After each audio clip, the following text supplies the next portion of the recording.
Meus irmãos, a paz do Senhor. Sem perca de tempo, abra sua Bíblia, por favor. Evangelho de Jesus, segundo escreveu São Mateus, capítulo de número 24. Leremos o versículo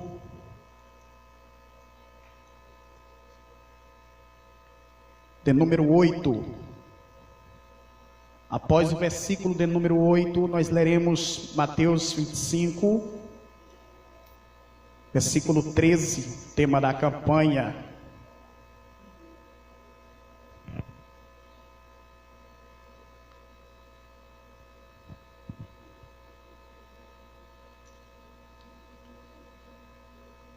Somente aqueles que não estiver cansado, se coloque de pé, por favor.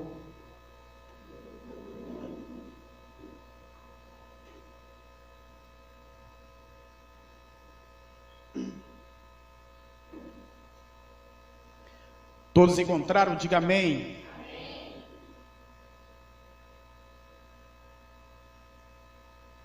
Diz assim: mas todas essas coisas são os princípios de dores.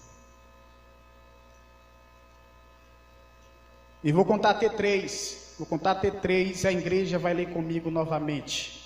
Com alto e bom som. Vamos lá? 1, 2, 3.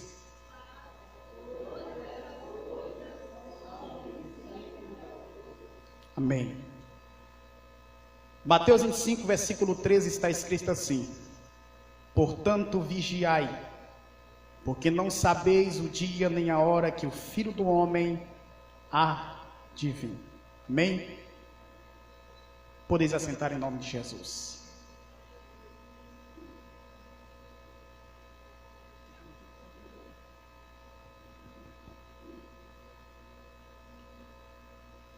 Meus irmãos, nós sabemos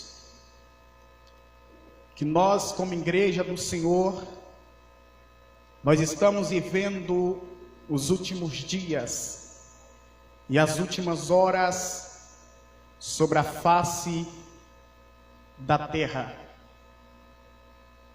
Se nós estamos vivendo os últimos dias e as últimas horas, é claro que nós estamos passando ou enfrentando aquilo que Jesus, ele falou há mais de 2000 anos atrás. Nós sabemos que nós estamos aguardando, esperando a vinda do nosso Senhor e Salvador Jesus Cristo. A igreja de Cristo estar aguardando nada mais, nada menos do que o arrebatamento da igreja. Eu comparo o arrebatamento da igreja como uma mulher grávida que está para dar à luz, e ela sentindo dores de parto, logo ela vai dar à luz. A terra está sentindo dores de parto, já está prestes, está dando à luz. A igreja de Cristo está passando os últimos dias e as últimas horas sobre a face da terra. Não é tempo de parar, não é tempo de desanimar. Volta novamente, volta novamente. Não é tempo de parar, não é tempo de desanimar, é tempo de prosseguir, desistir jamais e prosseguir sempre. Quando nós lemos Mateus capítulo 24 e o versículo de número 8, e Mateus capítulo 25 e o versículo de número 13, em Mateus capítulo 24 se revela um dos principais sermões de Jesus Cristo escatológico, que se trata dos princípios de dores. Em Mateus capítulo 25 se trata de uma das parábolas mais conhecidas de Jesus Cristo, que é a parábola das 10 virgens. Se nós lemos Mateus capítulo 24, nós vamos ver que Jesus, ele traz pelo menos 3 sinais que intercede a sua vinda. Em Mateus capítulo 24 e versículo de número 1, a Bíblia Sagrada nos disse assim: estando Jesus no Monte das Oliveiras, a Bíblia diz que seu discípulo lhe chama em particular e disse: mestre, ó como está a estatura do templo. Jesus olhou para o templo e disse assim: acautelai-vos, acautelai-vos, porque ninguém vos engane, porque não ficará aqui pedra sobre pedra que não seja derribada. O discípulo de Jesus olhou para ele e disse assim: pois bem, mestre, que sinais haverá no dia da tua vinda? Jesus, ele deixa o seu primeiro sinal. Em Mateus 24, versículo 5, está escrito assim: porque muitos virão em meu nome, dizendo eu sou o Cristo, e enganarão a muitos. O primeiro sinal que Jesus ele deixa é marcado por anticristo. Em primeira epístola de João, no capítulo de número 2 e o versículo de número 18, está escrito assim: filhinhos, já é a última hora, e como já é a última hora, há muitos anticristo, aleluia, saiu do meio de nós, mas não era de nós, porque se fosse de nós, estaria no meio de nós. Em Apocalipse capítulo 6 e o versículo de número 1, e quando foi aberto o 7 selo, no capítulo de número 6 e versículo 2, a Bíblia diz que João olhou e viu um cavalo branco. O que estava assentado sobre ele tinha um marco na mão. Segundo os entendidos, diz que este cavaleiro é o anticristo. Perceba que ele traz sobre a sua mão um marco. Arco fala de aliança. Quando as águas do dilúvio se deitaram, que Noé saiu de dentro da arca, Deus ele mostrou um marco em símbolo de uma aliança com a humanidade. Mas se você ler em Salmos capítulo 6 e versículo 10, a Bíblia diz que o Senhor quebra o arco, corta a lança, aleluia, e queima os carros no fogo. Alguns dizem que é o próprio Cristo, mas não é, porque Apocalipse capítulo 15, a Bíblia diz que da sua boca sai uma espada aguda. O primeiro sinal que Jesus ele registra é marcado por Cristo, o anticristo. O seu segundo sinal está em Mateus capítulo 24 e o versículo de número 6, aonde que seria marcado por guerras. A Bíblia diz assim: e ouvireis de guerras e rumores de guerra, olhai e não vos assusteis, porque isso é misto que tudo isso aconteça. Em Apocalipse 6 e versículo 4, João olhou e viu outro cavaleiro, e estava sentado sobre ele, era um cavalo vermelho. O que estava sentado sobre ele tinha uma espada na mão, aonde que traria a guerra sobre a face da terra, aonde que entraria o ódio no coração do homem, sentindo ódio pelos uns aos outros. Nós sabemos que nós estamos vivendo uma guerra urbana, aonde que se encontra pai contra filho, filho contra pai, mãe contra filha, filha contra mãe. Irmãos, nós estamos vivendo os últimos dias e as últimas horas sobre a face da terra. Jesus, ele deixa o teu terceiro sinal em Mateus 24, versículo de número 7, que está escrito assim: porquanto se levantará nação contra nação, reino contra reino, e haveria terremotos e maremotos em vários lugares. Perceba que Jesus, ele deixa um dos principais principais sinais, incluídos sobre, aleluia, nação contra nação, que é a peste, a doença, aonde que se espalharia sobre a face da terra. Jesus, ele deixa também como um dos terceiros sinais a fome que astraria sobre a face da terra. Em Apocalipse 5, capítulo 6 e o versículo de número 5, João olhou e viu um cavalo preto. O que estava assentado sobre ele tinha uma balança na mão. Este cavaleiro representa a fome, este cavaleiro representa as doenças que espalharia sobre a face da terra. Jesus, ele deixa pelo menos, como eu acabei de dizer, mais ou menos 3 sinais que intercede a sua vinda. Aí eu digo logo para a igreja: igreja, acorda, igreja, se levanta.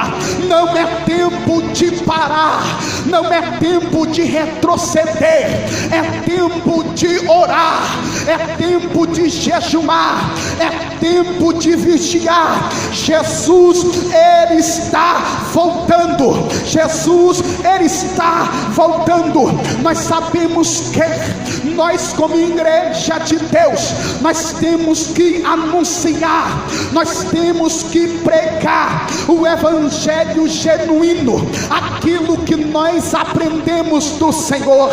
Quando nós pregamos a palavra de Deus, nós somos taxados como os loucos, nós somos taxados como doido, porque tanto barulho, porque tanta gritalheira, porque os crentes precisam fazer tanto barulho. Deus, ele não é surdo, sim, Deus, ele não é surdo, mas já que nós fomos chamados, nós temos trombeta na mão. A palavra de Deus em si, ela faz barulho, sim. No livro do profeta Joel, no capítulo 2 e o versículo 1, o profeta, ele disse assim: tocai a trombeta em Sião, no monte da minha santidade, perturbai os moradores da terra, porque o dia do Senhor está perto. Se nós não pregar, quem vai pregar? Se nós não anunciar, quem vai anunciar? Nós temos que pregar a palavra de Deus, porque Jesus, ele está voltando. Aleluia. Quando nós pregamos a palavra, quando nós anunciamos a palavra, os ímpios começam a zombar, dizendo: olha, se os crentes vão para o céu, eu também vou, porque os crentes são comedores de feijão e eu também sou. Se os crentes pecam, nós também pecamos. A Bíblia disse em Salmos capítulo 9 e versículo 17, está escrito assim: porque os ímpios serão lançados no inferno, e todas as nações que se esquecem de Deus. Igreja, Jesus, ele disse que por se multiplicar a iniquidade, o amor de muito se esfriaria. No mesmo capítulo 24, ele registra isso. Nós estamos vivendo um tempo que a iniquidade tem tomado conta da igreja. Nós estamos vivendo um tempo que o pecado tem se alastrado no meio da igreja. É por isso que tu vê muitas pessoas nesses últimos dias desanimados. É por isso que tu vê muitas pessoas nesses dias cabisbaixo, infeliz, abatido, oprimido, deprimido.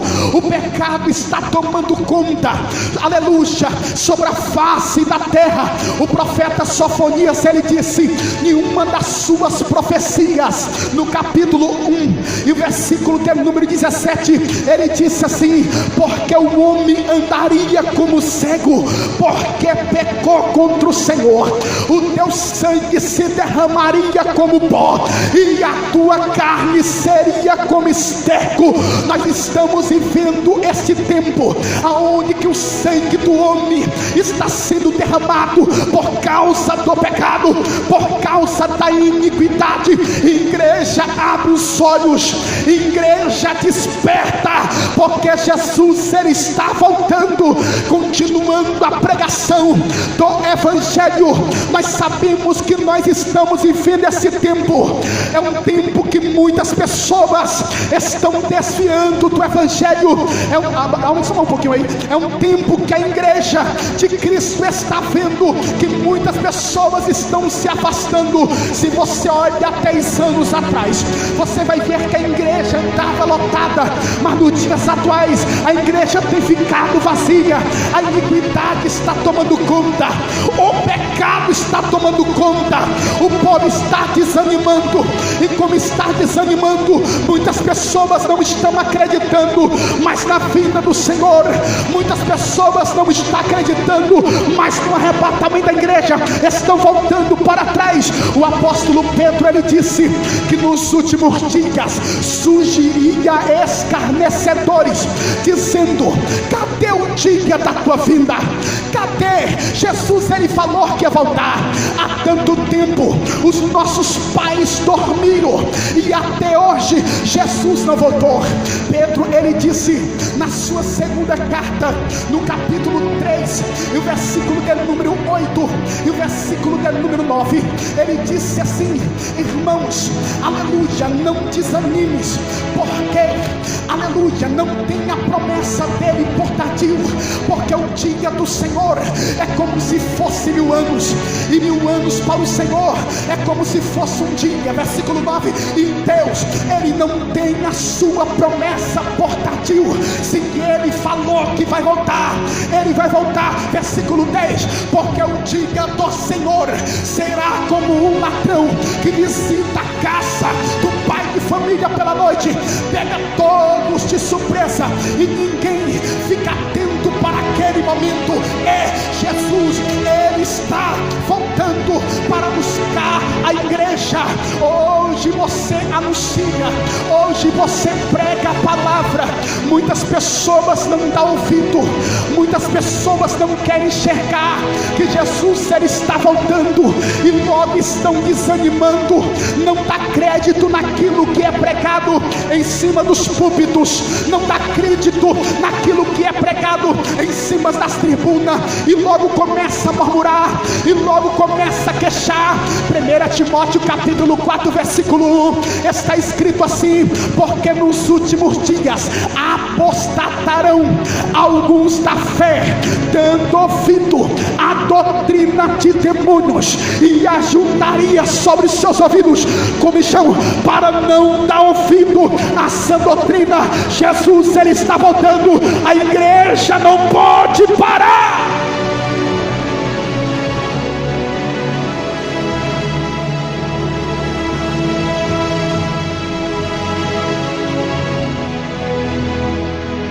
Jesus, ele está voltando. Nos Estados Unidos das Américas, há mais ou menos 15 anos atrás, surgiu uma seita dizendo assim: Jesus, ele está com medo, Jesus, ele é um pobre coitado. A primeira vinda que ele veio, mataram ele, cuspiram em seu rosto, ele está com medo de voltar outra vez. Jesus, ele não vai voltar. Pobre de misericórdia. Por quê? Porque na sua primeira vinda ele veio como um cordeiro, na sua segunda vinda ele virá como um leão.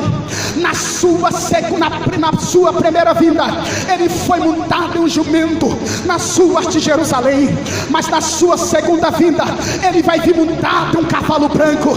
Na sua primeira vinda ele veio para ser servo, mas na sua segunda vinda ele virá como rei, ele virá como rei, ele virá como rei dos reis e senhores dos senhores.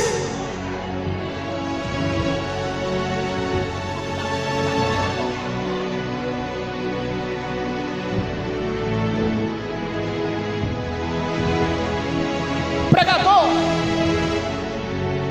me explique como será a transformação. Como será o momento desse grande fenômeno? Eu não sei, mas o apóstolo Paulo, ele diz que é mais ou menos assim. Na primeira carta do apóstolo Paulo aos Coríntios, capítulo 15, e o versículo de número 51, 52, 53 e 54, ele disse assim: eis que vos digo um mistério, que nem todos dormiremos, antes seríamos transformados num abrir e fechar de olho, antes a última trombeta. Perceba que o apóstolo Paulo, ele diz, num abrir e fechar de olho. Segundo a ciência diz que o abrir e fechar de olho tem 7 milésimo.3 de rapidez. Agora você imagine como a igreja será transformada.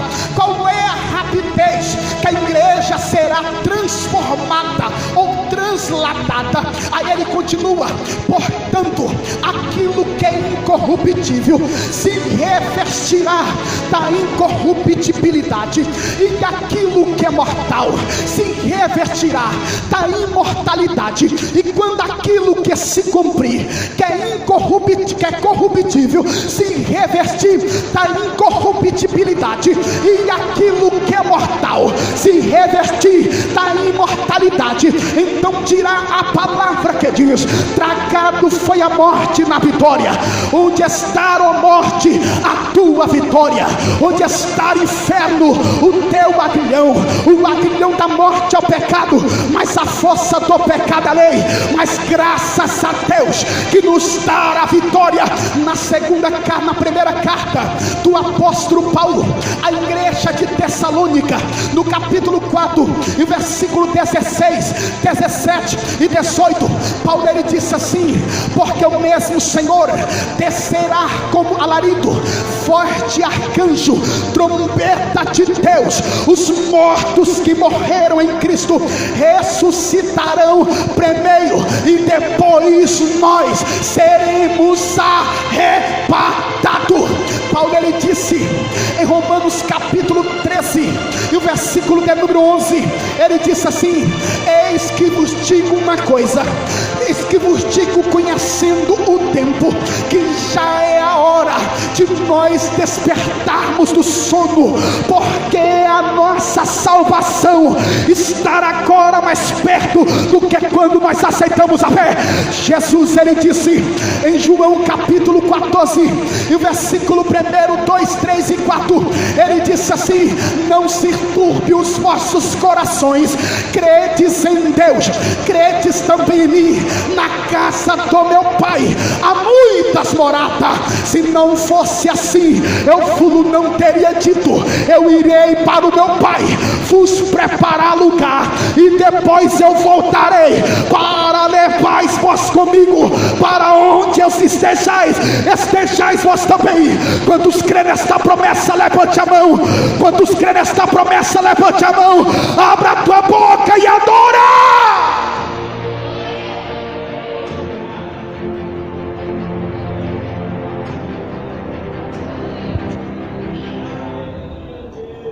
Eu acredito que este momento está chegando. Eu acredito que esta hora está chegando.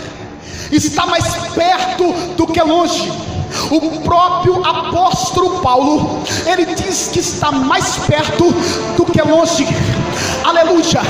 Quando a igreja tiver, aleluia, nos ares, aleluia, oh meu Deus do céu, irmãos, a igreja tem um dever tão lindo, a igreja tem um privilégio tão grande que nós não imaginamos. A igreja, aleluia, tem um privilégio tão especial que, se eu fosse você, eu prepararia para se encontrar com o mestre. Aleluia. O apóstolo Paulo, ele faz 3 separações. Primeira separação, aleluia, ele diz assim: porque ele virá Para os judeus ele virá como um Messias, para as nações ele virá como um juiz, mas para a igreja ele virá como noivo. Paulo ele disse na segunda carta aos Coríntios, capítulo 11 e versículo 1 e 2, ele disse assim: irmãos, tomara que vós me suportasse um pouquinho nas minhas loucuras, porque eu estou com zelo de Deus, aleluia, com zelo de Deus, aleluia, para que possa preparar a igreja como uma noiva imaculada, sem ruga, sem mancha, a saber, o esposo. Em Apocalipse, no capítulo 19 e versículo 7, está escrito assim: alegremo-nos, exultemo-nos, porque é chegado a boda do Cordeiro, e a tua noiva já se aprontou. Aleluia. Em Lucas capítulo 15 versículo 1, quem lembra a parábola da dracma perdida?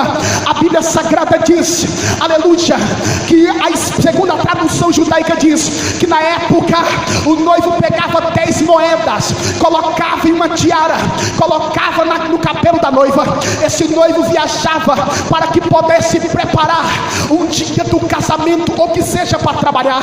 Naquele momento que ele viaja, a noiva não poderia perder a dracma, senão não haveria casamento. Se não perdesse a dracma, haveria casamento. Naquele momento o privilégio do casamento era a dracma.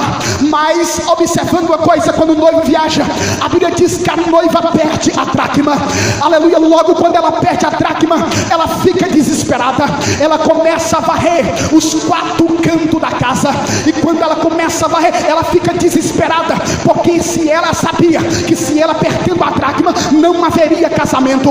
Sabe o que eu vejo dentro disso? Tem muitas pessoas que já perdeu a dracma do amor, tem muitas pessoas que já perdeu a dracma da oração, tem muitas pessoas que já perdeu a dracma do jejum, tem muitas pessoas que já perdeu a dracma da vigilância, e eu te convido nessa noite para varrer a casa. Acha a dracma, acha a dracma, acha a dracma, acha a dracma, acha a dracma, acha a dracma.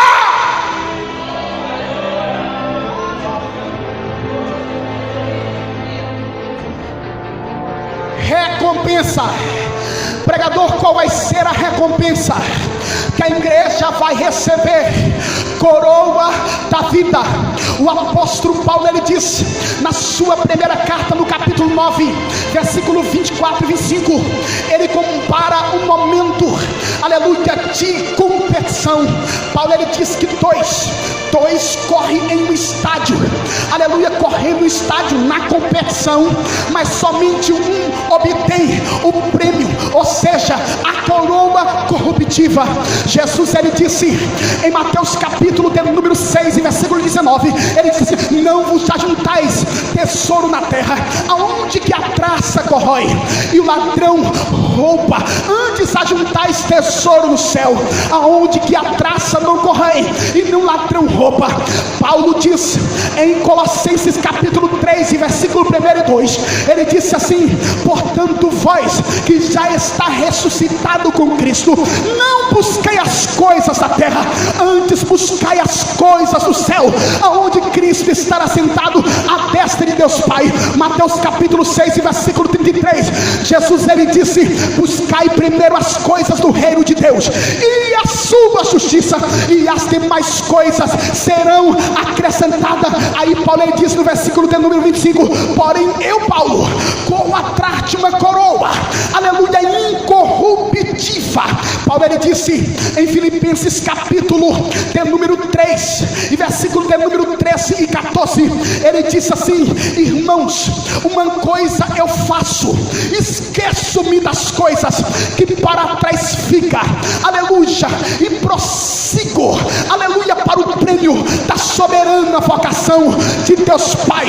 Eu não julgo aqueles que têm alcançado, mas uma coisa eu faço, corro bem depressa para o prêmio da soberana vocação de Deus Pai. Tiago capítulo 1 versículo 12, ele disse assim: irmãos, bem-aventurado é o varão que sofre a tentação ou a tribulação, porque no dia que ser aprovado receberá dará a coroa da vida.